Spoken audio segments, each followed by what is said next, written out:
So there's an oil data deal between Iran and China. What are they doing? What are they building? And what threat do they serve to the rest of us? Beijing is deeply concerned about the Israel-Iran conflict, saying that the conflict should be de-escalated as soon as possible. The Wall Street Journal is reporting that if Iran's oil exports are cut off, China may find itself in trouble. More than 90% of Iran's oil exports go to China. President Trump's 2018 sanctions on Iran caused global demand to drop. It sounds like fiction, but it's not. Iran and China are quietly building a strategic deal around oil, surveillance, and global technology control. By the end of the video, you'll understand why this alliance could shake the world economy and why Main Street should care.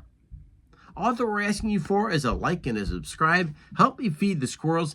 And folks, leave comments because I read every single comment and I respond to those as well. Let's continue. The hidden partnership. You wouldn't think that China and Iran really have much in common.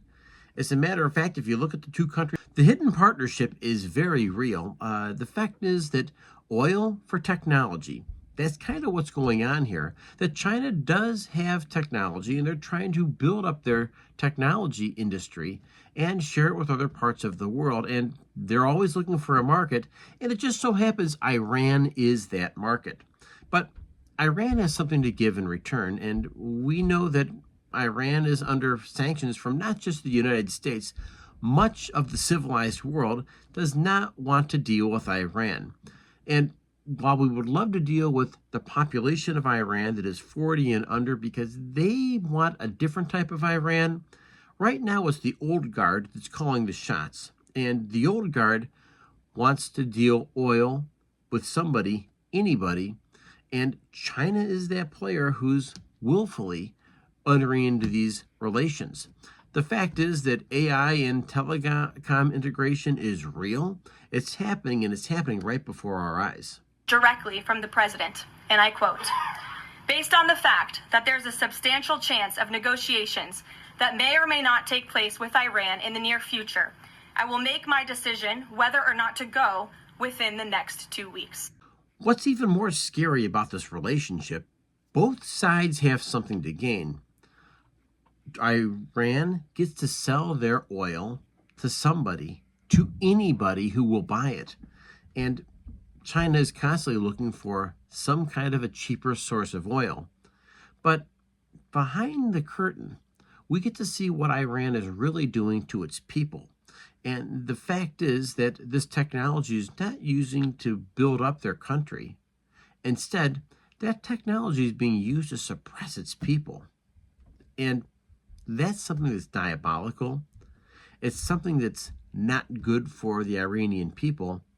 And let's face it, it's not good for world peace either. Isn't good because those planes are turning off their transponders as they approach Iranian airspace. China is sending something it doesn't want the world to know. It could be ammunition, could be drones, pretty unlikely about that, but it also could be nuclear weapons. We just don't know. Unbelievable. You have a new op-ed on how Israel just ended China's power status in the Middle East. Very interesting. Yeah, if we go back to March 2023, it looked like China was going to drive the U.S. out of the region. That's the month where China brokered that deal between Saudi Arabia and Iran. Last year in July, China got 14 Palestinian factions that go to Beijing to sign what's called the Beijing Declaration, the Unity Pact. So we were sort of on the back foot. But with President Trump going to the region last month, that's really triumphal trip, and Israel targeting Iran, which is China's proxy. The Iranians don't think they're a proxy of anyone, but the Chinese think Iran is a proxy. And China's been fully supporting Iran's attack on Israel. So let's ask what we lose and what we gain in this transaction. We are aware that China is willing to cut deals with anybody, even a pariah state like Iran. And that should give you a little bit of insight to who's calling the shots in China, and maybe, just maybe, the fact that China really is not in for the same agenda as the rest of the free world. They're willing to cut a deal with the bad guys.